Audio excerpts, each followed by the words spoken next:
ಮೂರು ಆಂಗ್ಲೋ ಮೈಸೂರು ಯುದ್ಧಗಳು ನಡೆದ ಒಪ್ಪಂದಗಳು. ಒಂದನೇದು ನೋಡಿ ಮದ್ರಾಸ್ ಒಪ್ಪಂದಕ್ಕೆ ಆಗುತ್ತೆ, ಎರಡನೇದು ಮಂಗಳೂರು ಒಪ್ಪಂದಕ್ಕೆ ಅದು ಕೊನೆ ಆಗುತ್ತೆ, ಮೂರನೇದು ಶ್ರೀರಂಗಪಟ್ಟಣ ಕರ್ನಾಟಕ ಯುದ್ಧದ ಒಪ್ಪಂದಗಳು. ಒಂದನೇದು ಎಕ್ಸ್-ಲಾ ಚಾಪೆಲ್, ಎರಡನೇ ಪಾಂಡಿಚೇರಿ, ಮೂರನೇದು ಪ್ಯಾರಿಸ್ ಒಪ್ಪಂದದೊಂದಿಗೆ ಮೂರನೇ ಕರ್ನಾಟಕ ಯುದ್ಧವು ಕೊನೆಗೊಳ್ಳುತ್ತದೆ. ನ್ಯಾಯಾಲಯ ಸುಪ್ರೀಂ ಕೋರ್ಟ್ ಸ್ಥಾಪನೆ ಆದಂಥ ದಿನ ಜನವರಿ 26, 1950. ಮತ್ತು ಇದರ ಪ್ರಪೋಸಲ್ ಮತ್ತು ನಾವು ಬೇರೆ ಯಾವುದು ತಿಳಿದುಕೊಳ್ಳೋಣ. ಜನವರಿ 25, 1950 ನೋಡಿ ಚುನಾವಣಾ ಆಯೋಗವನ್ನು ಸ್ಥಾಪನೆ ಮಾಡ್ತಾರೆ. ಅದಕ್ಕೆ ಪ್ರತಿ ವರ್ಷ ಜನವರಿ 25ರಂದು ಈ ಒಂದು ಸವಿನೆನಪಿಗಾಗಿ ಮತದಾರರ ದಿನವನ್ನು ಆಚರಣೆ ಮಾಡುತ್ತಾರೆ.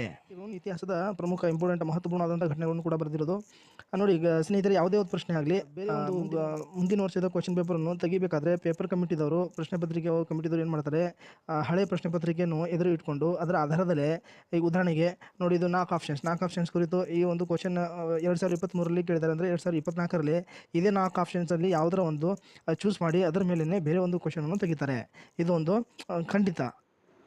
ಎಲ್ಲ ಸ್ಪರ್ಧಾರ್ಥಿಗಳಿಗೆ ನನ್ನ ನಮಸ್ಕಾರಗಳು. ನಾನು ನಿಮ್ಮ Vinod Rathod. Welcome to my YouTube channel Vinod Hindi Guru. TET social ಪೇಪರನ್ನು ಸೊಲ್ಯೂಷನ್ ಮಾಡೋಣ.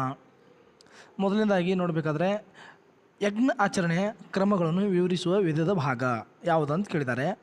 ಬ್ರಾಹ್ಮಣ, ಸಂಹಿತ, ಆರಣ್ಯಕ, ಉಪನಿಷತ್ತು. ನೋಡಿ ಇದರಲ್ಲಿ ಬ್ರಾಹ್ಮಣ ಅಂದರೆ ಯಜ್ಞ ಆಚರಣೆ, ದೇವರ ಪೂಜೆ ಮತ್ತು ಒಂದು ಮೇಲ್ಪಟ್ಟ ಸ್ಥಾನವನ್ನು ಹೊಂದಿರುವಂಥದ್ದು. ಅದು ಯಾವುದಪ್ಪ ಅಂತಂದ್ರೆ ಯಜ್ಞ ಆಚರಣೆ. ಯಾವುದೋ ಬ್ರಾಹ್ಮಣ. ಇಲ್ಲಿ ನೋಡಿ 4 ವರ್ಣಗಳು: ಬ್ರಾಹ್ಮಣ, ಕ್ಷತ್ರಿಯರು, ವೈಶ್ಯರು ಮತ್ತು ಶೂದ್ರರು. ನೆಕ್ಸ್ಟ್ ಎರಡನೇ ಪ್ರಶ್ನೆಗೆ ಹೋಗೋಣ. ಬಾಲರಾಮಾಯಣ ಮತ್ತು ಕರ್ಪೂರ ಮಂಜರಿ ಎಂಬ ನಾಟಕಗಳನ್ನು ರಚಿಸಿದವರು ಯಾರು? ರಾಜಶೇಖರ್ ಎಂಬ. ಯಾರು? ರಾಜಶೇಖರ. ಈ ಕ್ವಶನ್ ಮೊದಲ ಬಾರಿಗೆ ಕೇಳಿದ್ದಾರೆ. ಅಂಥ ಕ್ವಶನನ್ನು ಹೆಚ್ಚಿಗೆ ಒಂದು ರಿಪೀಟ್ ಮಾಡಿಲ್ಲ. ರಾಜಶೇಖರ. ಪ್ಲೀಸ್ ಗೈಸ್, ನನ್ನ ಈ ಒಂದು ಯೂಟ್ಯೂಬ್ ಚಾನಲನ್ನು ಸಬ್ಸ್ಕ್ರೈಬ್ ಮಾಡಿ. ನಿಮ್ಮ ಸಪೋರ್ಟ ಹೀಗೆ ಇರಲಿ. ಮುಂದಕ್ಕೆ ಹೋಗೋಣ. ಬ್ರಿಟಿಷ್ ಈಸ್ಟ್ ಇಂಡಿಯಾ ಕಂಪನಿಗೆ ಬಂಗಾಳದ ಮೇಲಿನ ದಿವಾನಿ ಹಕ್ಕನ್ನು ನೀಡಿದವರು ಯಾರು ಅಂತೇಳಿ ಕೇಳಿದ್ದಾರೆ. ಎರಡನೇ ಶಾ ಆಲಂ, ಫಾರೂಕ್ ಶಿಯಾದ್, ಜಹಾಂಗೀರ್, ಎರಡನೇ ಬಹದ್ದೂರ್ ಶಾ. ಪ್ರಶ್ನೆ ನೋಡಿ, ಸರಿಯಾದ ಉತ್ತರ ಇಲ್ಲಿ ಎರಡನೇ ಶಾ ಆಲಂ ಆಗಿದೆ. ಕೆಳಗಿನ ಘಟನೆಗಳ ಸರಿಯಾದ ಕಾಲಾನುಕ್ರಮಣಿಕೆಯನ್ನು ಗುರುತಿಸಿ. ಸ್ವರಾಜ್ಯ ಘೋಷಣೆ, ಸೂರತ್ ಒಡಕು, ಬಂಗಾಳದ ವಿಭಜನೆ, ಚೌರಿ ಚೌರ, ಗಾದೂರ್ ಅಂತ ಹೇಳಿ.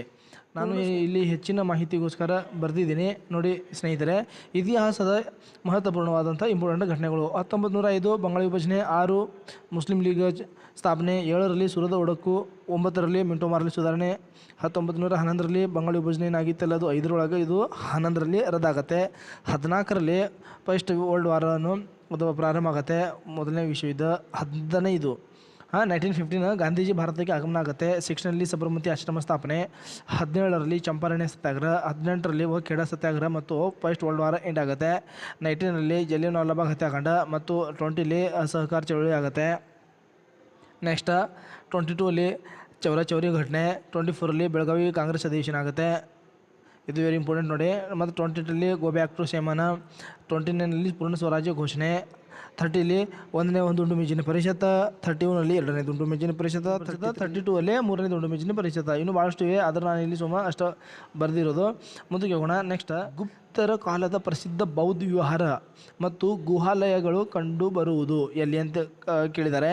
ಅಜಂತ ಮತ್ತು ಎಲ್ಲೋರಾ. ಇದು ಸರಿ ನೋಡಿ, ಅಜಂತ ಮತ್ತು ಎಲ್ಲೋರಾ ಇದು ಮಹಾರಾಷ್ಟ್ರದಲ್ಲಿ ಕಂಡುಬರುತ್ತೆ ಸ್ನೇಹಿತರೆ. ಅಜಂತ ಮತ್ತು ಸಾಂಚೇತ್ ಇದೆ. ಇದು ಯಾರಿಗೆ ಸಂಬಂಧಪ್ಪ ಅಂದ್ರೆ ಅದು ಅಶೋಕನ ಕಾಲದು. ನೆಕ್ಸ್ಟ್, ಕೆಳಗಿನ ಹೇಳಿಕೆಗಳನ್ನು ಓದಿರಿ ಮತ್ತು ಸರಿಯಾದ ಉತ್ತರಗಳನ್ನು ಆಯ್ಕೆ ಮಾಡಿ. ಕನ್ನಡ ಭಾಷೆಯಲ್ಲಿ ದೊರೆತಿರುವ ಮೊದಲ ಶಾಸನ ಹಲ್ಮಿಡಿ ಶಾಸನ. ಇದು ಹೌದು, ಸರಿ. ಇದು ಕದಂಬ ಮನೆತನಕ್ಕೆ ಸೇರಿದ ದೊರೆ ಮಯೂರವರ್ಮನ ಆಡಳಿತಾವಧಿಯಲ್ಲಿ ರಚಿತವಾಗಿತ್ತು. ಇದು ತಪ್ಪಿದೆ ನೋಡಿ. 1ನೇದು ಸರಿ ಇದೆ, 2ನೇದು ತಪ್ಪಾಗಿದೆ. ಯಾಕಂದರೆ ಇದು 1ನೇದು ಸರಿ, 2ನೇದು ನೋಡಿ ಇದು ಕಾಕುಸುವರ್ಮನ ಆಡಳಿತದಲ್ಲಿ ಅದು ರಚಿತವಾಗಿತ್ತು. ಅದು ಸರಿಯಾದ ಉತ್ತರ.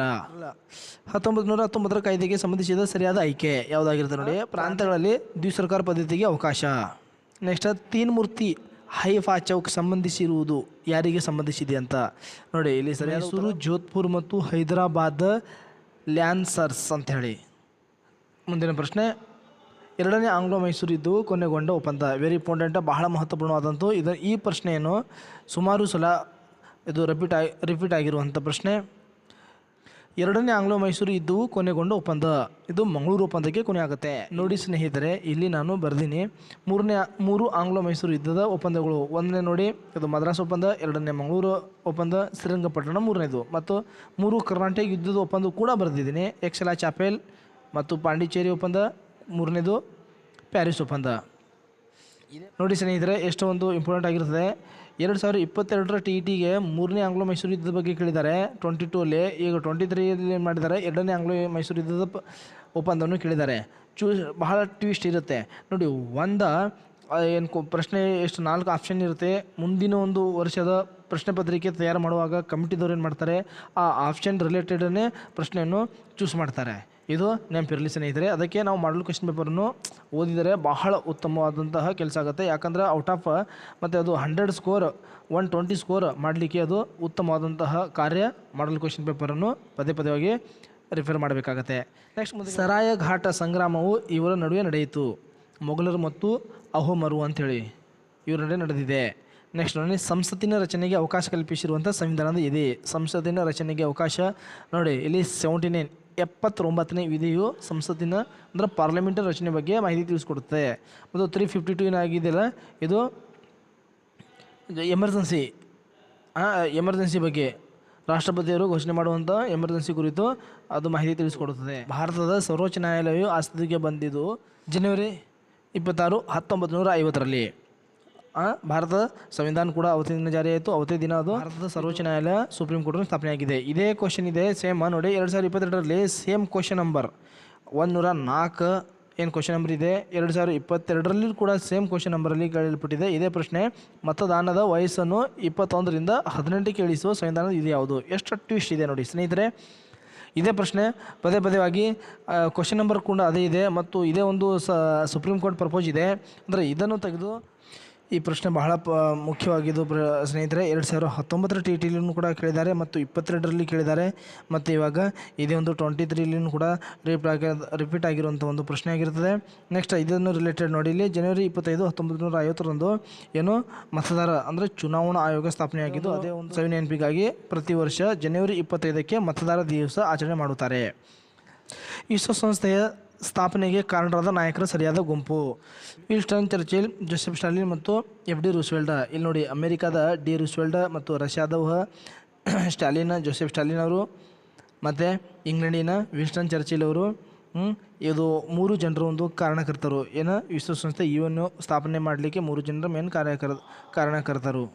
ನೆಕ್ಸ್ಟ್, ಆಹಾರ ಮತ್ತು ಕೃಷಿ ಸಂಸ್ಥೆ ಪ್ರಧಾನ ಕಚೇರಿ ಇರೋದು ಎಲ್ಲಿ? ಫುಡ್ ಆ್ಯಂಡ್ ಅಗ್ರಿಕಲ್ಚರ್ ಡಿಪಾರ್ಟ್ಮೆಂಟ್ ಎಲ್ಲಿಪ್ಪ ಅಂತಂದ್ರೆ ಅದು ರೋಮ್ ನಗರದಲ್ಲಿ. ಎಲ್ಲಿದೆ? ರೋಮ್ ನಗರ. 1971ರಲ್ಲಿ 20 ವರ್ಷಗಳ ಶಾಂತಿ, ಮೈತ್ರಿ ಹಾಗೂ ಸಹಕಾರ ಒಪ್ಪಂದಕ್ಕೆ ಸಹಿ ಹಾಕಿದ ದೇಶಗಳು ಅದು ಭಾರತ ಮತ್ತು ರಷ್ಯಾ. ಅದು ಶಾಂತಿ ಒಪ್ಪಂದ ಮತ್ತು ನಮ್ಮ 2 ದೇಶಗಳ ನಡುವೆ ಒಂದು ಸುಂದರವಾದಂಥ ಒಂದು ಒಪ್ಪಂದ ಆಗಿದೆ. ಇಲ್ಲಿ ಬೊಕಾರೋ, ಟಿಸ್ಕೋ ಇವೆಲ್ಲವೂ ರಷ್ಯಾದ ಸಹಾಯ ಜೊತೆಯಲ್ಲಿ ನಾವು ಒಂದು ಕಾರ್ಖಾನೆಯನ್ನು ಪ್ರಾರಂಭ ಮಾಡಿದ್ದೀವಿ.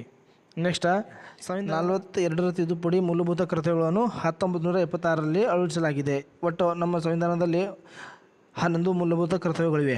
ಅವು ಯಾವ ಒಂದು ಸಂವಿಧಾನ ತಿದ್ದುಪಡಿ ಮುಖಾಂತರ ಅದು ಸೇರಿಸಲಾಗಿದೆಯಪ್ಪ ಅಂತಂದ್ರೆ 42ನೇ ತಿದ್ದುಪಡಿ ಮುಖಾಂತರ. ಅದು ಯಾವಾಗಂದ್ರೆ 1976 ಸೆಕೆಂಡ್ ಸಂವಿಧಾನದ ಪರಿಚ್ಛೇದ 51A ಅಂದರೆ 4ನೇ ಭಾಗ ಎ ಮತ್ತು 51ನೇ ಎ ಭಾಗದಲ್ಲಿ ಮೂಲಭೂತ ಕರ್ತವ್ಯಗಳನ್ನು ಸೇರಿಸಲ್ಪಟ್ಟಿದೆ. ಮತ್ತು ಹಕ್ಕುಗಳ ಬಗ್ಗೆ ನೋಡಬೇಕಾದ್ರೆ ಅದು 3ರ ಭಾಗ. ನೆಕ್ಸ್ಟ್, ಭಾರತದ ಪೌರತ್ವ ಕಾಯ್ದೆ ಜಾರಿಗೆ ಬಂದ ವರ್ಷ. ಇದು ಬಹಳ ಇಂಪಾರ್ಟೆಂಟ್ ಅಂತ, ವೆರಿ ಇಂಪಾರ್ಟೆಂಟ್. ಇದೇ ಪ್ರಶ್ನೆ ನೋಡಿ 2022ರಲ್ಲಿ ಸೇಮ್ ಇದೇ ಕ್ವಶನನ್ನು ರಿಪೀಟ್ ಆಗಿರೋಂಥ. ಪೌರತ್ವ ಕಾಯ್ದೆ ಯಾವಾಗ? 1955. ಎಷ್ಟರಲ್ಲಿ? 1955ರಲ್ಲಿ ಇದು ಆಗಿರೋದು. ಇಲ್ಲಿ ಒಂದು ಚೂಸ್ 1956ರಲ್ಲಿ 2ನೇ ಪಂಚವಾರ್ಷಿಕ ಯೋಜನೆಯು ಆರಂಭವಾಗುತ್ತೆ ಮತ್ತು 1ನೇ ಒಂದು ಲೋಕಸಭಾ ಚುನಾವಣೆ ಕೂಡ ಅದು ಸ್ಟಾರ್ಟಿಂಗ್ 1951 to 52ರಲ್ಲಿ ಪ್ರಾರಂಭ ಆಗುತ್ತೆ. ಭಾರತದ ವಾಯುಪಡೆಗೆ ತರಬೇತಿ ನೀಡುವ ಪ್ರಮುಖ ಕೇಂದ್ರಗಳು ಏರ್ಫೋರ್ಸ್ ಬಗ್ಗೆ ನೋಡಿ, ಬೆಂಗಳೂರು ಮತ್ತು ಹೈದರಾಬಾದ್ 2 ಪ್ಲೇಸ್ ಆಗಿರುತ್ತದೆ. ಕೆಳಗಿನ ವಾಕ್ಯಗಳನ್ನು ಓದಿರಿ ಮತ್ತು ಗ್ರಾಮ ಸಮುದಾಯದ ಲಕ್ಷಣಗಳಿಗೆ ಸಂಬಂಧಿಸಿದಂತೆ ಸರಿಯಾದ ಉತ್ತರಗಳನ್ನು ಆಯ್ಕೆ ಮಾಡಿ. ಇಲ್ಲೇನು ಬಿ ಮತ್ತು ಡಿ ಸರಿಯಾದ ಉತ್ತರ ಆಗಿದೆ. ಬಿ ಮತ್ತು ಡಿ. ಚಿಕ್ಕ ಗಾತ್ರ ಇಲ್ಲ, ಗ್ರಾಮ ಅಂದರೆ ಭಾಳ ದೊಡ್ಡದಾಗಿರ್ತದೆ. ಸಾಮಾಜಿಕ ಐಕ್ಯತೆ ಇದು ಸರಿಯಾದಂಥ ಆಪ್ಷನ್. ಅನಾಮಿಕತೆ ಇಲ್ಲ, ಯಾವುದೇ ಥರದ ಎಂಥ ಒಂದು ಸಮಸ್ಯೆ ಇದರಲ್ಲಿ ಇರೋದಿಲ್ಲ. ಮತ್ತು ಸರಳತೆ ನೋಡಿ, ಡಿ, ಬಿ ಆ್ಯಂಡ್ ಡಿ. ಸರಳತೆಯಿಂದ ಬದುಕ್ತಾರೆ ಮತ್ತು ಸಾಮಾಜಿಕ ಐಕ್ಯತೆ ಅಂದರೆ ಸಮಾಜದಲ್ಲಿ ಏಕತೆ ಎಂಬ ಭಾವನೆಯನ್ನು ಮೂಡಿರುತ್ತದೆ. ಇದು ಸರಿಯಾದ ಅಂದರೆ ಆಪ್ಷನ್ 4ನೇದು ಸರಿ. ಕೆಳಗಿನ ಹೇಳಿಕೆಗಳನ್ನು ಓದಿರಿ. ಇವರು ಬ್ರಿಟಿಷ್ ಸಮಾಜಶಾಸ್ತ್ರಜ್ಞರು ಮತ್ತು ಇವರು ಸಮಾಜದ ವಿಕಾಸವನ್ನು ಅಧ್ಯಯನ ಮಾಡಿದರು. ಈ ಮೇಲಿನ ಹೇಳಿಕೆಗಳು ಸಂಬಂಧಿಸುವುದು ಆಗಸ್ಟ್ ಕಾಮ್ಟೆ ಅವರಿಗೆ, ಎಮಿಲಿಯಾ ಡರ್ಖಿಮ್ ಅವರಿಗೆ ಮತ್ತು ಹರ್ಬರ್ಟ್ ಸ್ಪೇನರ್, ಮ್ಯಾಕ್ಸ್ ವೆಬರ್ ಹರ್ಬರ್ಟ್ ಸ್ಪೇನರ್ಸ್ ಅವರಿಗೆ ಸಂಬಂಧಿಸಿದ್ದು. ಸಮಾಜದ ಎಲ್ಲ ಅಂಗಗಳಲ್ಲಿಯೂ ಶ್ರಮ ವಿಭಜನೆ ಮಾಡ್ತಾರೆ, ಅಂದರೆ ಸಮಾಜದ ಎಲ್ಲ ವರ್ಗದವರು ಈ ಒಂದು ಕೈಗಾರಿಕೆಯಲ್ಲಿ ಕೆಲಸ ಮಾಡ್ತಾರೆ ಅಂದ್ರೆ ಇದು ಕೈಗಾರಿಕಾ ಸಮಾಜ. 4ನೇ ಆಪ್ಷನ್ ಸರಿ. ಬೇಟೆಯಾಡುವ ಹಾಗೂ ಆಹಾರ ಸಂಗ್ರಹಿಸುವ ಸಮಾಜದ್ದು ಆದಿವಾಸಿಯಾಗಿರ್ತದೆ, ಅವರಿಗೆ ಇದು ಸಂಬಂಧ ಇಲ್ಲ. ಹೀಗಾಗಿ ಇದು 4ನೇ ಆಪ್ಷನ್ ಸರಿ. ನೆಕ್ಸ್ಟ್, 14 ವರ್ಷಕ್ಕೂ ಕಿರಿಯ ವಯಸ್ಸಿನ ಮಕ್ಕಳನ್ನು ದುಡಿಮೆಗೆ ನೇಮಿಸುವುದು ಶಿಕ್ಷಾರ್ಹ ಅಪರಾಧವೆಂದು ಘೋಷಿಸಿದ ನಮ್ಮ ಸಂವಿಧಾನದ ವಿಧಿ. ಎಷ್ಟನೇದು ವಿಧಿಯಪ್ಪ ಅಂತರದು? 24ನೇ ವಿಧಿ. ಮತ್ತು ಇದೇ ಕ್ವಶನ್ ನೋಡಿ 2022ರಲ್ಲಿ ಅದು ಇಲ್ಲೇನು ಆಪ್ಷನ್ ಏನು ಕೊಟ್ಟಿದ್ದಾರೆ ನೋಡಿ 17 ಅಂತೇಳಿ, ಅಂದರೆ ಅದು ವಿಧಿ ಅಸ್ಪೃಶ್ಯತೆ ಬಗ್ಗೆ ಮಾಹಿತಿ ತಿಳಿಸ್ಕೊಡುತ್ತದೆ. ಅದರನ್ನೇ ಪ್ರಪೋಸ್ ಕೊಟ್ಟಿದ್ದಾರೆ, ಕೇಳಿದ್ದಾರೆ. 2022ರ TETಯಲ್ಲಿ 17ನೇ ವಿಧಿಯ ಅಸ್ಪೃಶ್ಯ ಕುರಿತು ಆ ಒಂದು ಪ್ರಶ್ನೆ ರಿಪೀಟ್ ಆಗಿರೋದು. ಇಲ್ಲಿ ನೋಡಿ ಮತ್ತೆ ಹೆಚ್ಚಿನ ಮಾಹಿತಿಗೂ ನಾವು ತಿಳಿದುಕೊಳ್ಳೋಣ. 32ನೇ ವಿಧಿಯನ್ನು ಹೇಳ್ತಪ್ಪ ಅಂದ್ರೆ ಸಂವಿಧಾನದ ಪರಿವಾರ ಹಕ್ಕು ಮತ್ತು ಡಾಕ್ಟರ್ BR ಅಂಬೇಡ್ಕರ್ ಅವರು ಈ ಒಂದು 32ನೇ ವಿಧಿಯು ನನ್ನ ಆತ್ಮ ಹೃದಯ ಎಂದು ಹೇಳಿದ್ದಾರೆ. ಅಸಂಘಟಿತ ಕೆಲಸಗಾರರಿಗೆ ಉದಾಹರಣೆ ಅಸಂಘಟಿತ ನೋಡಿ, ಕೃಷಿ ಕಾರ್ಮಿಕರು, ವಾಹನ ರಿಪೇರಿ ಮಾಡುವವರು ಮತ್ತು ಮನೆ ಕೆಲಸಗಾರರು, ಹೋಮ್ ವರ್ಕರ್ ಮಾಡುವವರು ಮತ್ತು ಅದು TV ರಿಪೇರಿಂಗ್ ಅಥವಾ ವಾಹನ ಅದಾಗಲಿ ಅಥವಾ ಕೃಷಿ ಕಾರ್ಮಿಕರು ಎಲ್ಲರೂ ಅಸಂಘಟಿತ. ಸಂಘಟಿತ ಅಂದ್ರೆ ಏನಾಗುತ್ತೆ, ಬ್ಯಾಂಕ್ ನೌಕರ ಮತ್ತು ಶಿಕ್ಷಕರು ಅಂದ್ರೆ ಗೋರ್ಮೆಂಟ್ ಜಾಬ್ ಇದ್ದವರು ಸಂಘಟಿತ. ಅಸಂಘಟಿತ ಅಂದ್ರೆ ಪಾರ್ಟ್ ಟೈಮ್ ಜಾಬ್ ಮಾಡೋರು ಅಥವಾ ಅದು ಯಾವುದೇ ಸರ್ಕಾರಿ ಹುದ್ದೆ ಇಲ್ಲದೇ ಇರುವುದನ್ನು. ನೆಕ್ಸ್ಟ್, ಸುಪ್ತ ಜ್ವಾಲಾಮುಖಿಗಳಿಗೆ ಉದಾಹರಣೆ ವೆಸುವಿಯಸ್ ಮತ್ತು ಕಿಲಿಮಂಜಾರೋ. ಹಿಮನದಿಯ ಕಣಿವೆ ಯುದ್ಧಕ್ಕೂ ಎರಡೂ ದಡಗಳಲ್ಲಿ ಸಂಚಯನವಾಗಿರುವಂಥ ಶಿಲಾವಸ್ತುಗಳೇ ಹೀಗೆ ಕರೆಯುವರು. ಅಂತ್ಯಶಿಲಾನಿಚಯ ಎರಡನೇದು, ಪಾರ್ಶ್ವ ಶಿಲಾನಿಚಯ, ತಳದ ಶಿಲಾನಿಚಯ, ಮಧ್ಯ ಶಿಲಾನಿಚಯ. ಇದರ ಸರಿಯಾದ ಉತ್ತರ ಪಾರ್ಶ್ವ ಶಿಲಾನಿಚಯ. ನೆಕ್ಸ್ಟ್, ವಾಯುಮಂಡಲದ ಅತ್ಯಂತ ಕೀಳಪದರ ನೋಡಿ, ಜಿಯೋಗ್ರಫಿ ಭೂಗೋಳದಲ್ಲಿ ಒಂದು ಪ್ರಶ್ನೆ ಇದು ಭಾಳ ಇಂಪಾರ್ಟೆಂಟ, ಇದನ್ನು ಪ್ರತಿ ವರ್ಷ ಇದು ಕೇಳ್ತಾನೆ ಇರ್ತಾರೆ. ವಾಯುಮಂಡಲದ ಅತ್ಯಂತ ಕೀಳಪದರ ಭಾಳ ಇಂಪಾರ್ಟೆಂಟ್ ಪ್ರಶ್ನೆ. ವಾಯುಮಂಡಲದ ಅತ್ಯಂತ ಕೀಳಪದರ ಪರಿವರ್ತನಾ ಮಂಡಲ ಆಗಿರ್ತದೆ ನೋಡಿ ಸ್ನೇಹಿತರೆ. ಇಲ್ಲಿ ನಾನು ಬರ್ತೀನಿ ವಾಯುಮಂಡಲದ ಪದರಗಳು, ಪರಿವರ್ತನಾ ಮಂಡಲ, ನೆಕ್ಸ್ಟ್ ಸಮೋಷ್ಣತ ಮಂಡಲ, ಮಧ್ಯಂತರ ಮಂಡಲ, ಉಷ್ಣತಾ ಮಂಡಲ ಮತ್ತು ಬಾಹ್ಯಮಂಡಲ. ಬಾಹ್ಯ ಅಂದರೆ ಕೊನೆಯದು. ಇದೇ ಸೇಮ್ ಕ್ವಶನನ್ನು 2022ರ TETಯಲ್ಲಿ ಕೇಳಿದ್ದಾರೆ. ಇಲ್ಲಿ ಏನು ಕೇಳಿದ್ದಾರೆ ಅಂತಂದ್ರೆ ಮೇಲಿನ ಪದರ ಅಂತ ಕೇಳಿದ್ದಾರೆ, ಇಲ್ಲಿ ಅತ್ಯಂತ ಕೀಳ ಪದರ ಅಂತ ಕೇಳಿದ್ದಾರೆ. ಮೇಲ್ ನೋಡಿ, ಪ್ರಥಮವಾಗಿ ಪರಿವರ್ತನಾ ಮಂಡಲ ಬರುತ್ತೆ ಮತ್ತು ಅದನ್ನು ಅತಿ ಮೇಲು ಅಂತಂದ್ರೆ ಬಾಹ್ಯ ಮಂಡಲ ಆಗುತ್ತೆ, ರೈಟಾ. ನೆಕ್ಸ್ಟ್, ಸಮಭಾಜಕ ವೃತ್ತದಿಂದ 5 ಡಿಗ್ರಿ ಉತ್ತರ ಮತ್ತು ದಕ್ಷಿಣ ಅಕ್ಷಾಂಶದವರೆಗೆ ಕಂಡುಬರುವಂಥ ಒತ್ತಡ ಪಟ್ಟಿ. ಇಲ್ಲಿ ಸರಿಯಾದ ಉತ್ತರ ಸಮಭಾಜಕ ವೃತ್ತದ ಕಡಿಮೆ ಒತ್ತಡ ಪಟ್ಟಿ ಸರಿಯಾದ ಉತ್ತರವಾಗಿರ್ತದೆ. ಕೆಳಗಿನ ಹೇಳಿಕೆಗಳನ್ನು ಓದಿ ಮತ್ತು ಸರಿಯಾದ ಉತ್ತರವನ್ನು ಆಯ್ಕೆ ಮಾಡಿ. ಏಷ್ಯನ್ ಭೂರಾಶಿಯನ್ನು ಯುರೋಪ ಒಂದು ದೊಡ್ಡ ಪರ್ಯಾಯ ದ್ವೀಪ. ಯುರೋಪನ್ನು ಪರ್ಯಾಯ ದ್ವೀಪ ಎಂದು ಕರೆಯಲಾಗಿದೆ. ಇದು ಬಸಾಲ್ಟ್ ಶಿಲೆಯ ಶಿಥಿಲೀಕರಣದಿಂದಾಗಿದೆ. ಇದು ಹೆಚ್ಚು ಮೆಗ್ನೀಷಿಯಂ, ಅಲ್ಯೂಮಿನಿಯಂ ಮತ್ತು ಕಬ್ಬಿಣದ ಆಕ್ಸೈಡ್ಗಳನ್ನು ಹೊಂದಿದೆ. ಈ ಮೇಲಿನ ವಾಕ್ಯಗಳು ಸಂಬಂಧಿಸುವುದು ಯಾರಿಗೆ ಅಂತ ನೋಡಿ. ಸರಿಯಾದ ಉತ್ತರ ಕಪ್ಪು ಮಣ್ಣಿಗೆ ಇದೆ. ಇದು ನಾನು ಬರೆದಿರೋದು, ಇದು 123 ಕ್ವಶನ್ಗೆ ಪ್ರಪೋಸ್ ಇದೆ ಸಂಬಂಧಿಸಿದ್ದು. ಪಶ್ಚಿಮ ದಿಕ್ಕಿಗೆ ಮುಖ್ಯವಾಗಿ ಹರಿಯುವಂಥ ನದಿಗಳ ಪಟ್ಟಿ ಅಂತ ಹೇಳಿ ಕೊಟ್ಟಿದ್ದಾರೆ ನೋಡಿ. ಪಶ್ಚಿಮ ದಿಕ್ಕಿಗೆ ಶರಾವತಿ, ನೇತ್ರಾವತಿ ಮತ್ತು ವಾಹಿನಿ. ಇದು ಬಹಳ ಇಂಪಾರ್ಟೆಂಟ್ ಕ್ವಶನ್. ಇಲ್ಲಿ ನಾನು ಟ್ರಿಕ್ಸ್ ಮಾಡಿ ಇಲ್ಲಿ ನಾನು ಬರೆದಿದ್ದೀನಿ. ಕರ್ನಾಟಕದಲ್ಲಿ ಪೂರ್ವ ದಿಕ್ಕಿಗೆ ಹರಿಯುವಂಥ ನದಿಗಳು ನೋಡಿ. ಇಲ್ಲಿ ಪಶ್ಚಿಮ ಅಂತ ಕೇಳಿದಾರೆಪ್ಪ ಅಂತಂದ್ರೆ ಮೊದಲಾಗಿ ನಾವು ಇಲ್ಲಿ ಕರ್ನಾಟಕದಲ್ಲಿ ಪಶ್ಚಿಮ ಮುಖವಾಗಿ ಹರಿಯುವಂಥ ನದಿಗಳು. ಟ್ರಿಕ್ಸ್ ನೋಡಿ, ಮಗನೇ ಅವಕಾಶ ಇದೆ. ಏನೋ ಮಗನೇ ಅವಕಾಶ ಇದೆ. ಮ ಅಂದ್ರೆ ಮಹಾದಾಯಿ, ಗ ಅಂದ್ರೆ ಗಂಗಾವಳಿ, ನೇ ಅಂತಂದ್ರೆ ನೇತ್ರಾವತಿ. ಅವಕಾಶ ಅ ಅಂತಂದ್ರೆ ಅಘನಾಶಿನಿ, ವ ಅಂತಂದ್ರೆ ವರಾಹಿ, ಕ ಅಂದ್ರೆ ಕಾಳಿ, ಶ ಅಂದ್ರೆ ಶರಾವತಿ. ಏನೋ ಮಗನೇ ಅವಕಾಶ ಇದೆ ಅಂತ ಅರ್ಥ. ಇದಕ್ಕೆ ವಾಕ್ಯ ಮಾಡಲಿಕ್ಕೆ ಹಾಕಿರೋದು, ಅದಕ್ಕೆ ಏನಾಗೋದಿಲ್ಲ.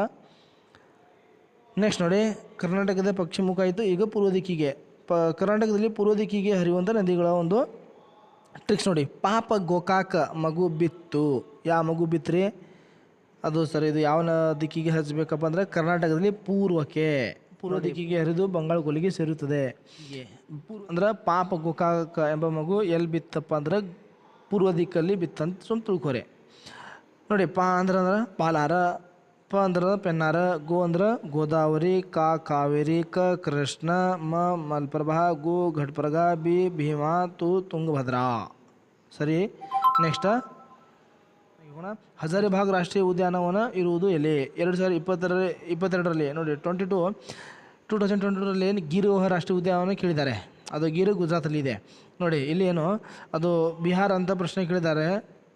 ಹಜಾರಿಬಾಗ್ ರಾಷ್ಟ್ರೀಯ ಉದ್ಯಾನವನ ಇರುವುದು ಎಲ್ಲಿ ಅಂದರೆ ಇಲ್ಲಿ ಸರಿಯಾದ ಉತ್ತರ ಬಿಹಾರದ ಆಪ್ಷನ್ ಇದೆ. ಆದರೆ ಬಿಹಾರಲ್ಲಿ ವಾಲ್ಮೀಕಿ ಅಂತ ಇದೆ. ಜಾರ್ಖಂಡಲ್ಲಿ ಕಂಡು ಬರುವಂಥದ್ದು ಈ ಒಂದು ಹಜಾರಿಬಾಗ್ ಉದ್ಯಾನವನ. ಸ್ವತಂತ್ರ ಭಾರತದ ಮೊದಲ ವಿವಿಧೋದ್ದೇಶ ನದಿ ಕಣಿವೆ ಯೋಜನೆ ಯಾವುದು ಇದೆ ಅಂಥೇಳಿ ಮೊದಲಿಗೆ ಬಾರಿಗೆ ನೋಡಿ, ಭಾರತದಲ್ಲಿ ಸ್ವತಂತ್ರ ಭಾರತದಲ್ಲಿ ದಾಮೋದರ ಇದು ಒಂದು ಡ್ಯಾಮನ್ನು ಪ್ರಾರಂಭ ಮಾಡಿದರು. ಇದು ಪಶ್ಚಿಮ ಬಂಗಾಳದಲ್ಲಿ ಇದೆ. ಮತ್ತು ಭಾಕ್ರಾನಗರ್ ನೋಡಿ ಸಟ್ಲೇಜ್ ನದಿ, ಅದು 3 ರಾಜ್ಯಕ್ಕೆ ಸೇರಲ್ಪಟ್ಟಿದೆ. ಹರಪ್ಪ ಹ ಅಂದ್ರೆ ಹರಿಯಾಣ, ರ ಅಂದ್ರೆ ರಾಜಸ್ಥಾನ್, ಪ ಅಂದ್ರೆ ಪಂಜಾಬ. ನೆಕ್ಸ್ಟ್ ಹೀರಾಕೂಟ ಈ ಒಂದು ಡ್ಯಾಮನ್ನು ಒರಿಸ್ಸಾ ಸಂಬಲ್ಪುರದಲ್ಲಿ ಕಟ್ಟಲಾಗಿದೆ. ಇದು ಮಹಾನದಿಗೆ ಸಂಬಂಧಿಸಿದ್ದು. ವಿಶ್ವದ ಅತಿ ಉದ್ದವಾದಂಥ, ಇಡೀ ಪ್ರಪಂಚದಲ್ಲಿ ಅತಿ ಉದ್ದವಾಗಿರುವಂಥ ಅಣೆಕಟ್ಟು 4801.2 ಅಷ್ಟಾಗಿದೆ. ನಾಗಾರ್ಜುನ ಸಾಗರ್ ಇದು ಕರ್ನಾಟಕ ಮತ್ತು ಆಂಧ್ರ ಪ್ರದೇಶ ಕೃಷ್ಣಾ ನದಿಗೆ ಸಂಬಂಧಿಸಿದ್ದು. ಭಾರತಕ್ಕೆ ಯೋಜಿತ ಅರ್ಥವ್ಯವಸ್ಥೆ ಎಂಬ ಪುಸ್ತಕವನ್ನು ಬರೆದವರು ಸರ್ ಎಂ ವಿಶ್ವೇಶ್ವರಯ್ಯ. ಈ ಕ್ವಶನ್ ನೋಡಿ 2022 ಸೇಮ್ TETಯಲ್ಲಿ ಪ್ರಶ್ನೆ ರಿಪೀಟ್ ಆಗಿರೋದು. ಸರ್ ಎಂ ವಿಶ್ವೇಶ್ವರಯ್ಯ, ಮೋಕ್ಷಗುಂಡಂ ವಿಶ್ವೇಶ್ವರಯ್ಯ ನೋಡಿ 15 ಸೆಪ್ಟೆಂಬರ್ ಅವರು ಹುಟ್ಟಿದ ದಿನದಂದು ಇಂಜಿನಿಯರ್ ದಿವಸ ಎಂಬ ಆಚರಣೆ ಮಾಡ್ತಾರೆ. ಮತ್ತು ನೆಕ್ಸ್ಟ್ ಆಪ್ಷನ್ ನೋಡೋಣ. ಡಾಕ್ಟರ್ ಎಂ ಎಸ್ ಸ್ವಾಮಿನಾಥನ್ ಇವರು ಹಸಿರು ಕ್ರಾಂತಿ ಪಿತಾಮಹ. ಅಮರ್ತ್ಯ ಸೇನ್ ಇವರು ಅರ್ಥಶಾಸ್ತ್ರದಲ್ಲಿ ನೊಬೆಲ್ ಪುರಸ್ಕಾರವನ್ನು ಪಡೆದಂತಹ ಇವರು ಲೇಖಕ ಅಮರ್ತ್ಯ ಸೇನ್. ನೆಕ್ಸ್ಟ್ ಹಳದಿ ಕ್ರಾಂತಿ ಸಂಬಂಧಿಸಿರುವುದು. ಹಳದಿ ಎಣ್ಣೆ ಬೀಜಗಳು ಉತ್ಪಾದನೆ, ಸರಿಯಾದ ಉತ್ತರ ಎಣ್ಣೆ ಬೀಜಗಳು ಉತ್ಪಾದನೆ. ಮತ್ತು ಬೇರೆ ಆಪ್ಷನ್ ಕಡೆ ನೋಡೋಣ. ಆಹಾರ ಧಾನ್ಯಗಳ ಉತ್ಪಾದನೆ ಇದು ಹಸಿರು ಕ್ರಾಂತಿ. ಮೀನು ಉತ್ಪಾದನೆಗೆ ನೀಲಿ ಕ್ರಾಂತಿ. ಹಣ್ಣು ಮತ್ತು ಹೂಗಳ ಉತ್ಪಾದನೆಗೆ ಬಂಗಾರ ಕ್ರಾಂತಿ. ನೆಕ್ಸ್ಟ್ ಮುಂದಿನ ಪ್ರಶ್ನೆ. ಪುನರ್ರಫ್ತು ವ್ಯಾಪಾರಕ್ಕೆ ಒಂದು ಉತ್ತಮ ಉದಾಹರಣೆ, ಅದು ಸಿಂಗಾಪುರ. ಪುನರ್ರಫ್ತು ವ್ಯಾಪಾರಕ್ಕೆ ಒಂದು ಉತ್ತಮ ಉದಾಹರಣೆ ಸಿಂಗಾಪುರ್. ಪಟ್ಟಿ 1 ಪಟ್ಟಿ 2ರೊಂದಿಗೆ ಹೊಂದಿಸಿ ಸರಿಯಾದ ಉತ್ತರವನ್ನು ಆಯ್ಕೆ ಮಾಡಿ ಅಂತ. ಒಂದನೇದು ಫಾರ್ ಭೂಮಿ ಏನಿದಿಲ್ಲ ಅದು ಗೇಣಿ, ಮತ್ತು ಲಾಭ ಸಂಘಟನೆ, ಬಡ್ಡಿ ಬಂಡವಾಳ, ಕೂಲಿ ಏನಿದೆಯಲ್ಲ ಅದು ಕೃಷಿ ಶ್ರಮ, ಅದು ಕೂಲಿ ಬರಬೇಕು. ನಾನಿಲ್ಲಿ ಬೈ ಮಿಸ್ಟೇಕ್ಗೆ ಬರಲ್ಪಟ್ಟಿದೆ. ಓಕೆ, ನೆಕ್ಸ್ಟ್ ಮುಂದಿನ ಪ್ರಶ್ನೆ. ದ್ವಿತೀಯ ವಲಯದ ಪ್ರಮುಖ ಆರ್ಥಿಕ ಚಟುವಟಿಕೆಗಳು. ದ್ವಿತೀಯ ವಲಯ 6 to 8 ಸಿಟಿಯಲ್ಲಿ ಕೇಳಿದಂಥ ಪ್ರಶ್ನೆಗಳು. ದ್ವಿತೀಯ ವಲಯದ ಪ್ರಮುಖ ಆರ್ಥಿಕ ಚಟುವಟಿಕೆಗಳು: ಕೈಗಾರಿಕೆಗಳು ಮತ್ತು ವಿದ್ಯುತ್ ಉತ್ಪಾದನೆ. ಇವು ನೋಡಿ ಏರೋಸ್ಪೇಸ್, ಇಂಧನ, ಬ್ಯಾಟ್ರಿಗಳು, ಹಡಗು. ಇದು 12% ಜನರು ಇದನ್ನು ಕೆಲಸ ಮಾಡ್ತಾರೆ. ಮತ್ತು ನೋಡಿ ಕಟ್ಟಡ ನಿರ್ಮಾಣ, ಪಶುಪಾಲನೆ ಇದು ಆಗೋದಿಲ್ಲ.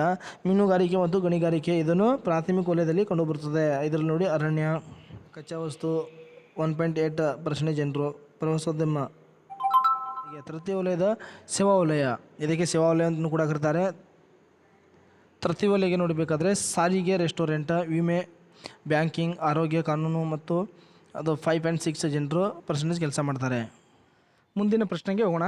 ಕೆಳಗಿನ ಹೇಳಿಕೆಗಳನ್ನು ಓದಿರಿ ಮತ್ತು ಸರಿಯಾದ ಉತ್ತರವನ್ನು ಆಯ್ಕೆ ಮಾಡಿ. ಶ್ರಮವನ್ನು ಸಂಗ್ರಹಿಸಲಾಗದು.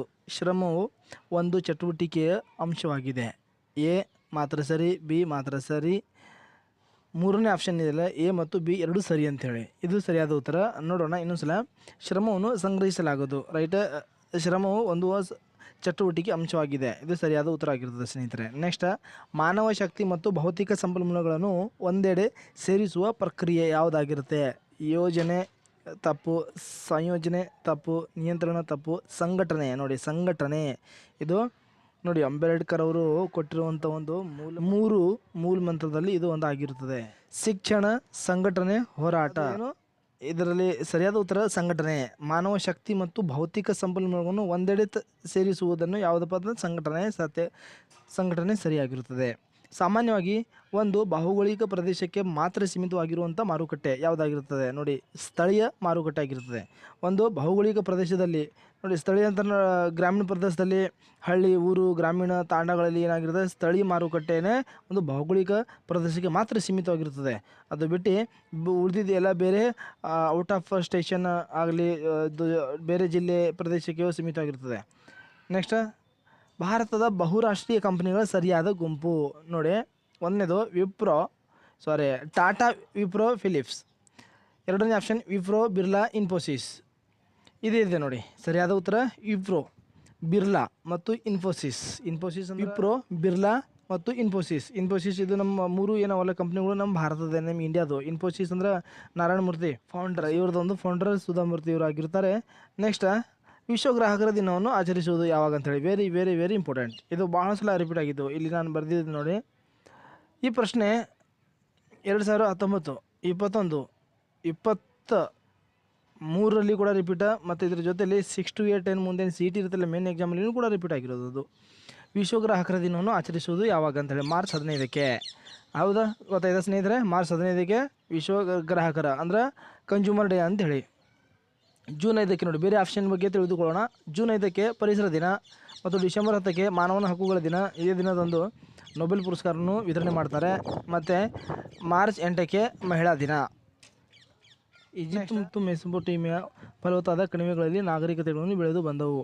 ಈ ಹೇಳಿಕೆಯು ಈ ಎರಡು ಬೋಧನಾ ವಿಷಯಗಳ ಸಂಬಂಧವಾಗಿದೆ: ಇತಿಹಾಸ ಮತ್ತು ಸಾಹಿತ್ಯ, ಇತಿಹಾಸ ಮತ್ತು ಭೂಗೋಳ, ಇತಿಹಾಸ ಮತ್ತು ಅರ್ಥಶಾಸ್ತ್ರ, ಇತಿಹಾಸ ಮತ್ತು ಪರಿಣಿತಿ. ಇಲ್ಲಿ ಸರಿಯಾದ ಉತ್ತರ ಇತಿಹಾಸ ಮತ್ತು ಭೂಗೋಳ ಇದೆ ನೋಡಿ. ಈಜಿಪ್ಟ್ ಮತ್ತು ಮೆಸೊಪೊಟೇಮಿಯಾ ನಾಗರಿಕತೆಯು ಫಲವತ್ತಾದ ಕಣಿವೆಗಳಲ್ಲಿ ಬೆಳೆದು ಬಂದಿದೆ. ಫಲವತ್ತಾದ ಅಂದ್ರೆ ನೋಡಿ, ಇತಿಹಾಸ ಏನಾಗಿರುತ್ತೆ, ಈಜಿಪ್ಟ್ ಮತ್ತು ಮೆಸೊಪೊಟೇಮಿಯಾ ಅಂದರೆ ಇದು ನಾವು ನಾಗರಿಕರ ಬಗ್ಗೆ ತಿಳಿದುಬೇಕಾದ್ರೆ ಇತಿಹಾಸ. ಇನ್ನೊಂದು ಭೂಗೋಳ. ಫಲವತ್ತಾದ ಅಂದರೆ ನೋಡಿ, ವ್ಯವಸಾಯ ಮಾಡೋದಾಗಲಿ ಅದಕ್ಕೆ ನಾವು ಇಲ್ಲಿ ಭೂಗೋಳ ಒಂದು ಹೇಳ್ಬೋದು. ಅದಕ್ಕೆ ಆಪ್ಷನ್ನ 2 ಇತಿಹಾಸ ಮತ್ತು ಭೂಗೋಳ ಸರಿಯಾದ. ನೆಕ್ಸ್ಟ್, ಅನುಗಮನ ಮತ್ತು ನಿಗಮನ ಪದ್ಧತಿಗಳ ಬಳಕೆಯು ಈ ಕೆಳಗಿನ ಒಂದು ಕೌಶಲ್ಯಕ್ಕೆ ಸಂಬಂಧಿಸಿದೆ: ಪ್ರಚೋದನಾ ಬದಲಾವಣೆಯ ಕೌಶಲ್ಯ, ವಿವರಣಾ ಕೌಶಲ್ಯ, ಉದಾಹರಣೆಗಳೊಂದಿಗೆ ದೃಷ್ಟಾಂತರಿಸುವಂಥ ಕೌಶಲ್ಯ. ಇದು ಸರಿಯಾದ ಉತ್ತರವಾಗಿರುತ್ತದೆ. ಆಗಮನ ಮತ್ತು ನಿಗಮನಕ್ಕೆ ಯಾವ ಸಂಬಂಧ ಅಂದರೆ ಉದಾಹರಣೆಗಳೊಂದಿಗೆ ದೃಷ್ಟಿಸುವಂತಹ ಕೌಶಲ್ಯ, ಸ್ಕಿಲ್ಸ್ ಇದು ಸಂಬಂಧಪಟ್ಟಿರ್ತದೆ ಸ್ನೇಹಿತರೆ.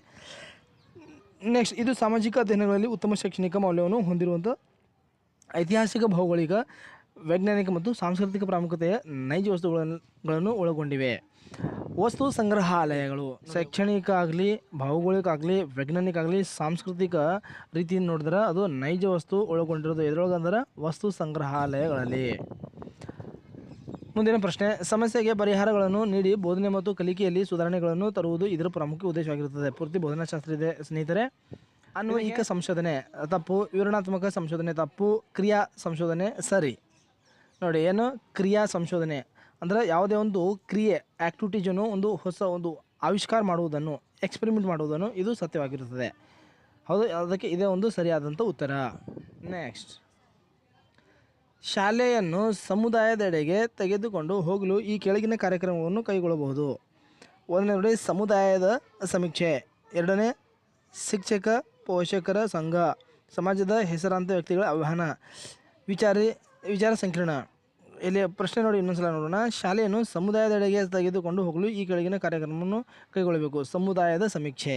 ಈಗ ಶಾಲೆಯನ್ನೇ ಪೂರ್ತಿ ಸಮುದಾಯ ಕಡೆ ಹೋಗ್ಬೇಕಂದ್ರೆ ಅದು ಸಮುದಾಯದ ಒಂದು ಸಮೀಕ್ಷೆ, ಒಂದು ಸರ್ವೆಯನ್ನು ಕೈಗೊಳ್ಳಬೇಕು. ಅದಕ್ಕೆ ಸಮುದಾಯದ ಸಮೀಕ್ಷೆ ಅದು ಆಗಿರುತ್ತೆ. ಇನ್ನೊಂದು ಶಿಕ್ಷಕ ಪೋಷಕರ ಸಂಘ ಅಂತೇಳಿ ಇದು ಹಾಕಿರೋದು, ಇದು ತಪ್ಪು. ಇದನ್ನು ಒಂದು ಗ್ರೂಪ್ ಇರುತ್ತೆ ನೋಡಿ ಸ್ಕೂಲಲ್ಲಿ, SDMC ಮತ್ತು HM ಅಂದರೆ ಹೆಡ್ ಮಾಸ್ತರ್ ಅವರು ಒಂದು ಗ್ರೂಪ್ ಇರುತ್ತೆ ನೋಡಿ. ನೆಕ್ಸ್ಟ್, ಸರಿಯಾದ ಉತ್ತರ ಸಮುದಾಯದ ಸಮೀಕ್ಷೆ. ಈ ವಿಧಾನಗಳಲ್ಲಿ ವಿದ್ಯಾರ್ಥಿಯು ಸಾರ್ವತ್ರೀಕರಣದಿಂದ ನಿರ್ದಿಷ್ಟತೆಗೆ ಕಡೆಗೆ ಮತ್ತು ಅಮೂರ್ತದಿಂದ ಮೂರ್ತದ ಕಡೆಗೆ ಸಾಗುತ್ತಾನೆ. ಅನುಗಮನ ವಿಧಾನ ತಪ್ಪು, ಸಮಸ್ಯೆ ಪರಿಹಾರ ವಿಧಾನ ತಪ್ಪು, ನಿಗಮ ವಿಧಾನ ಇದು ಸರಿಯಾಗಿರುತ್ತೆ. ನೋಡಿ ಅಮೂರ್ತದಿಂದ ಮೂರ್ತದ ಕಡೆಗೆ ಅಂದರೆ ನಿಗಮನ ವಿಧಾನ ಇದು ಸರಿಯಾದಂಥ ಉತ್ತರ ಆಗಿರುತ್ತೆ ಸ್ನೇಹಿತರೆ. ನೆಕ್ಸ್ಟ್, ಅನುಭವಾತ್ಮಕ ಕಲಿಕೆಯ ಮೂಲ ಪರಿಕಲ್ಪನೆಗಳನ್ನು ಪರಿಚಯಿಸಿದವರು ಯಾರು? Stephen Brookfield, David A Kolb, Leo Vygotsky, Jean ಪಿಯಾಜೆ. ಸರಿಯಾದ ಉತ್ತರ ಡೇವಿಡ್ ಎ ಕೋಲ್ಬ್. ಮುಂದಿನ ಪ್ರಶ್ನೆ, ವಿಷಯದ ಬಗ್ಗೆ ವಿಚಾರಣೆ ಆಧಾರಿತ ತನಿಖೆ ನಡೆಸಲು ವಿದ್ಯಾರ್ಥಿಗಳಿಗೆ ಅವಕಾಶಗಳನ್ನು ಒದಗಿಸುವಂತಹ 5E ಮಾದರಿಯ ಈ ಹಂತದ ಉದ್ದೇಶವಾಗಿರುತ್ತದೆ. 5E ಇದು ನೋಡಿ, ಇದೊಂದು ಹೊಸ ಕಲಿಕೆಯಲ್ಲಿ ಹೊಸ ತಂತ್ರಜ್ಞಾನವಾಗಿರುವಂಥದ್ದು. ಇದಕ್ಕೆ 5E ಮಾದರಿಯ ಹಂತ ಯಾವುದಂದ್ರೆ ಪರಿಶೋಧನೆ, ಅಂದರೆ ಅದು ಚೆಕ್ ಮಾಡುವುದನ್ನು, ಪರಿಶೋಧನೆ ಮಾಡುವುದನ್ನು. ಇದು ಸಮಾಜ ವಿಜ್ಞಾನ ಪಠ್ಯಪುಸ್ತಕದ ಉತ್ತಮ ಲಕ್ಷಣವಲ್ಲ. ನೋಡಿ, ಸಮಾಜ ವಿಜ್ಞಾನ ಪಠ್ಯ ಅಂದರೆ ಸೋಷಿಯಲ್ ಸೈನ್ಸ್ ಸಿಲೆಬಸ್ದು ಅಂದ್ರೆ ಲಕ್ಷಣ ಇಲ್ಲ ಅಂತೇಳಿ. ಯಾವುದು ನೈತಿಕ ಮೌಲ್ಯಗಳನ್ನು ಬೆಳೆಸುವಂತಿರಬೇಕು, ಇದು ಸತ್ಯ ಇದೆ. ಅಂದರೆ 4ರಲ್ಲಿ 1 ಈ ಲಕ್ಷಣ ಇಲ್ಲ, ಉಳಿದಿದ್ದು 3 ಸರಿ ಇದೆ ಅಂತ ಅರ್ಥ. ಭಾಷೆ ಮತ್ತು ಶೈಲಿಯು ಕಠಿಣವಾಗಿರಬೇಕು, ಮುಖಪುಟವು ಆಕರ್ಷಕರಾಗಿರಬೇಕು, ಉದಾಹರಣೆಗಳನ್ನು ಹಾಗೂ ಚಿತ್ರಗಳನ್ನು ಒಳಗೊಂಡಿರಬೇಕು, ಇದು ಸರಿಯಾದಿದೆ. ಮುಖಪುಟವನ್ನು ಸರಿ ಇದೆ. ನೈತಿಕ ಮೌಲ್ಯಗಳನ್ನು ಬೆಳೆಸುವಂತಿರಬೇಕು, ಅದರ ಲಾಸ್ಟಿಗೆ ಇದು ಮತ್ತು ಶೈಲಿ ಕಠಿಣ. ಈಗ ನಾವು ಮಾತಾಡುವಂಥ ಭಾಷೆ ಆಗಲಿ ಮತ್ತು ಮಾತಾಡುವಂಥ ಮಾತಿನದು ಶೈಲಿ ಆಗಲಿ ಇದು ಬಹಳ ಹಾರ್ಡ್ ಇದ್ರೆ ನಡೆಯುವುದಿಲ್ಲ. ಇಲ್ಲಿ ಪ್ರಶ್ನೆಯನ್ನು ಕೇಳಿದ್ದಾನೆ, ಸಮಾಜ ವಿಜ್ಞಾನ ಪಠ್ಯಪುಸ್ತಕದ ಒಂದು ಉತ್ತಮ ಲಕ್ಷಣ ಇದು ಇಲ್ಲ, ಅಂದ್ರೆ ಇಲ್ಲಿ ಆಪ್ಷನ್ 2 ಇದು ಉತ್ತಮ ಲಕ್ಷಣ ಇಲ್ಲ, ಇನ್ನು ಉಳಿದಂಥ 3 ಲಕ್ಷಣ ಸರಿಯಾಗಿದೆ. ಅಂದ್ರೆ ಈ ಒಂದು ಪ್ರಶ್ನೆಯ ಸರಿಯಾದ ಉತ್ತರ 2 ಆಗಿರುತ್ತದೆ. 2ನೇ ಆಪ್ಷನ್ ಸರಿಯಾಗಿರುತ್ತದೆ. ಪಾಠ ಯೋಜನೆಯ ಈ ಹಂತವು ಬೋಧನಾ ವಿಧಾನ ಪರಿಣಾಮಕಾರಿಯಾಗಿ ಮತ್ತು ಯಶಸ್ವಿಯಾಗಿಯೇ ಅಥವಾ ಇಲ್ಲವೇ ಎಂಬುದನ್ನು ಕಂಡುಹಿಡಿಯಲು ಶಿಕ್ಷಕರಿಗೆ ಸಹಾಯ ಮಾಡುವುದು. ಪೀಠಿಕೆ ಉದ್ದೇಶ ನಿರೂಪಣೆ, ಪಾಠದ ಬೆಳವಣಿಗೆ ಮತ್ತು ಪುನರಾವರ್ತನೆ ಇದು ಸರಿಯಾದ ಉತ್ತರ. ಪುನರ ಅಂದ್ರೆ ರಿಪಿಟೇಷನ್. ಈಗ ಓದಿದ್ದನ್ನೇ ಪಾಠ ಮಾಡಿದ್ದನ್ನೇ ರಿಪಿಟೇಷನ್ ಮಾಡಿ ಪಾಠ ಓದಿದ್ದು ಆಗಲಿ ಪಾಠ ಮಾಡಿದಾಗಲಿ ಅದನ್ನು ವಿದ್ಯಾರ್ಥಿಗಳಿಗೆ ಎಷ್ಟು ಮಟ್ಟಿಗೆ ಅರ್ಥ ಆಗಿದೆ ಇಲ್ಲೋ ಅಂಥೇಳಿ ಇನ್ನೊಂದು ಸಲ ಏನು ನಾವು ಓದ್ತೀವಿ ರಿಪೀಟ್ ಮಾಡಿ ಹೇಳಿದ್ದನ್ನೇ ಹೇಳ್ತೀವಿಲ್ಲ ಅದಕ್ಕೆ ಪುನರಾವರ್ತನೆ ಅಂತಾರೆ. ರೈಟ್, ಇದು ಸರಿಯಾದ ಉತ್ತರ. ನೆಕ್ಸ್ಟ್, ವಿವಿಧ ಪರ್ಯಾಯಗಳನ್ನು ಆಲೋಚಿಸುವುದು ಈ ಬೋಧನಾ ಮಾದರಿಯ ಒಂದು ಹಂತವಾಗಿದೆ. 5 ಮಾದರಿ, ನಿರ್ಣಯ ಕೈಗೊಳ್ಳುವ ಮಾದರಿ, ಅನುಭವಾತ್ಮಕ ಕಲಿಕಾ ಮಾದರಿ, ಸಹಕಾರ ಕಲಿಕಾ ಮಾದರಿ. ಸರಿಯಾದ ಉತ್ತರ ನಿರ್ಣಯ ಕೈಗೊಳ್ಳುವ ಮಾದರಿ. ಅನುಬೋಧನೆಯು ತರಬೇತಿ ತಂತ್ರವಾಗಿದ್ದು ವಿದ್ಯಾರ್ಥಿ ಶಿಕ್ಷಕರು ನಿರ್ದಿಷ್ಟ ಪರಿಕಲ್ಪನೆಯನ್ನು ನಿರ್ದಿಷ್ಟ ಕೌಶಲ್ಯವನ್ನು ಬಳಸಿ ಕಡಿಮೆ ಸಂಖ್ಯೆಯ ವಿದ್ಯಾರ್ಥಿಗಳಿಗೆ ಕಡಿಮೆ ಅವಧಿಯಲ್ಲಿ ಬೋಧಿಸುವುದಾಗಿದೆ ಎಂದು ವ್ಯಾಖ್ಯಾನಿಸಿದವರು ಯಾರು ಅಂದ್ರೆ ಮೊಟ್ಟ ಮೊದಲೇ ಬಾರಿಗೆ ನೋಡಿ BK ಪಾಸಿ ಇವರು ಹೇಳಿದಂಥ ಇದು ಸರಿಯಾದ ಉತ್ತರ. ಅಂದ್ರೆ ಅನುಬೋಧನೆ ಅಂದ್ರೆ ಮ್ಯಾಕ್ರೋ ಟೀಚಿಂಗ್ ಏನಿರುತ್ತಲ್ಲ, ಮ್ಯಾಕ್ರೋ ಸ್ಕಿಲ್, ಅದನ್ನು ತರಬೇತಿ ಅಂದರೆ ಟ್ರೈನಿಂಗ್ ತಂತ್ರವಾಗಿದ್ದು ವಿದ್ಯಾರ್ಥಿ ಮತ್ತು ಶಿಕ್ಷಕರು ನಿರ್ದಿಷ್ಟ ಪರಿಕಲ್ಪನೆ ನಿರ್ದಿಷ್ಟ ಕೌಶಲ್ಯವನ್ನು ಬಳಸಿ ಕಡಿಮೆ ಸಂಖ್ಯೆಯಲ್ಲಿ ವಿದ್ಯಾರ್ಥಿಗಳಿಗೆ ಕಡಿಮೆ ಅವಧಿಯಲ್ಲಿ ಹೆಚ್ಚಿನ ಬೋಧನೆ ಮಾಡುವಂಥ ವ್ಯಾಖ್ಯಾನ ವಿಧಾನ ಯಾವುದಂದ್ರೆ BK ಪಾಪ್ಸಿ ಅವರು ಹೇಳಿದ ವಿಧಾನ. ಕಲಿಕೆಯಲ್ಲಿನ ಕುಂದುಕೊರತೆಗಳನ್ನಾಗಿ ಅಥವಾ ಸಮಸ್ಯೆಗಳನ್ನಾಗಲಿ ಕಂಡುಹಿಡಿಯುವಂಥ ಪರೀಕ್ಷೆ ಯಾವುದಪ್ಪ ಅಂದ್ರೆ ಮೌಖಿಕ ಪರೀಕ್ಷೆ, ಓರಲ್ ಟೆಸ್ಟ್ ಇಲ್ಲ. ಸಾಧನಾ ಪರೀಕ್ಷೆ FA ಅಂದರೆ ರೂಪಣಾತ್ಮಕ ಪರೀಕ್ಷೆ ಇಲ್ಲ. ನೈದಾನಿಕ ಪರೀಕ್ಷೆ ಅಂದರೆ ಇದು ಡಯಾಗ್ನೋಸ್ಟಿಕ್ ಟೆಸ್ಟ್ ಅಂತ ಹೇಳುತ್ತೆ, ಇದು ಸರಿಯಾದ ಉತ್ತರ. ಇನ್ನೊಂದು ಘಟಕ ಪರೀಕ್ಷೆ ಅಂದರೆ ಯೂನಿಟ್ ಟೆಸ್ಟ್. ಯಾವುದೇ ಒಂದು ಪಾಠದ ಮೇಲೆ ಪಾಠ ಮುಗಿತು ಅಂದ್ರೆ ಅದರ ಮೇಲೆ ಒಂದು ನಾವು ಏನು ಎಕ್ಸಾಮ್ ಕಂಡಕ್ಟ್ ಮಾಡ್ತೀವಲ್ಲ ಅದನ್ನೇ ಯಾವುದು ಯೂನಿಟ್ ಟೆಸ್ಟ್. ಇದು ಸರಿಯಾದ ಉತ್ತರ ಯಾವುದಾಗಿರ್ತದೆ ಸ್ನೇಹಿತರೆ ಅಂದ್ರೆ ನೈದಾನಿಕ ಪರೀಕ್ಷೆ ಅಂದ್ರೆ ಡಯಾಗ್ನೋಸ್ಟಿಕ್ ಟೆಸ್ಟ್. ಕಲಿಕೆಯಲ್ಲಿ ಕುಂದುಕೊರತೆಗಳನ್ನಾಗಲಿ ಅಥವಾ ಸಮಸ್ಯೆಗಳನ್ನಾಗಲಿ ಕಂಡುಹಿಡುವಂಥ ಪರೀಕ್ಷೆ ನೈದಾನಿಕ ಪರೀಕ್ಷೆ ಅಥವಾ ಡಯಾಗ್ನೋಸ್ಟಿಕ್ ಟೆಸ್ಟ್. ಮುಂದೆ ಇದು ನೋಡಿ ಪೌರನಿಧಿಯ ಒಂದು ಪ್ರಶ್ನೆ ಬಂದಿರೋದು. ಪಟ್ಟಿ 1 ಪಟ್ಟಿ 2ರೊಂದಿಗೆ ಹೊಂದಿಸಿ ಮತ್ತು ಸರಿಯಾದ ಉತ್ತರಗಳನ್ನು ಆಯ್ಕೆ ಮಾಡಿ ಅಂತೇಳಿ. ಪಟ್ಟಿ 1 ಜ್ಞಾನ, ತಿಳುವಳಿಕೆ, ಅನ್ವಯ, ಕೌಶಲ್ಯ. ಇದು ಇಲ್ಲಿ ನೋಡಿ ಇದು ಮೊದಲಿಂದ ರಾಂಗ್ ಆಗಿದೆ. 4ನೇ ಆಪ್ಷನ್ನಿಂದ ಅದು ಸರಿಯಾಗಿದೆ. ಜ್ಞಾನ ನೋಡಿ, ಜ್ಞಾನ ಅಂದ್ರೆ ನೋಡಿ ಒಂದು 4ನೇದು ಇದು ಜ್ಞಾನ ಸ್ಮರಿಸುತ್ತಾನೆ, ಮೊದಲು ತಿಳುವಳಿಕೆ ವಿವರಿಸುತ್ತಾನೆ, ಮತ್ತು ಅನ್ವಯ ಏನಿದೆ ಅಲ್ಲ ಅದನ್ನು ವಿಮರ್ಶಿಸುವನು, ಕೌಶಲ್ಯ ಏನಿದೆಯಲ್ಲ ತಯಾರಿಸುತ್ತಾನೆ ಅಂತ ಅರ್ಥ. ಸರಿ. ನೆಕ್ಸ್ಟ್, ಅಮೂರ್ತ ಪರಿಕಲ್ಪನೆ ಮತ್ತು ಪ್ರತಿಫಲಿತ ಎಂಬ ಕಲಿಕಾ ಲಕ್ಷಣಗಳನ್ನು ಹೊಂದಿರುವುದು. ಒಮ್ಮುಖವಾದ, ದಿಕ್ಸೂಚಿಸಿಕೊಳ್ಳುವ, ಸಮೀಕ್ಷಿಸುವ ಅಥವಾ ದಾಣಿಕೆದಾರ. ಇಲ್ಲಿ ಸರಿಯಾದ ಉತ್ತರ ಸಮೀಕರಿಸುವ ಅಂತ ಅರ್ಥ. ನೋಡಿ ಸ್ನೇಹಿತರೆ, ಕ್ಲಾಸನ್ನು ಅಟೆಂಡ್ ಮಾಡೋದಕ್ಕೆ ನಿಮಗೆ ಧನ್ಯವಾದ. ಅದರ ಜೊತೆಯಲ್ಲಿ ಮತ್ತು ಬರುವಂಥ ವಿಡಿಯೋಗಳನ್ನು ಕೂಡ ಇಲ್ಲಿ ಅಪ್ಲೋಡ್ ಆಗ್ತಾ ಇರುತ್ತೆ. ಮುಂದಿನ ವಿಡಿಯೋಕ್ಕಾಗಿ ಇದು ನಮ್ಮ ಚಾನಲ್ ಸಬ್ಸ್ಕ್ರೈಬ್ ಮಾಡಿ. ವಿನೋದ್ ಹಿಂದಿ ಗುರು. ಮತ್ತು ಮುಂದಿನ ವಿಡಿಯೋಲಿ ಸಿಗೋಣ. ಬಾಯ್ ಬಾಯ್, ಧನ್ಯವಾದ.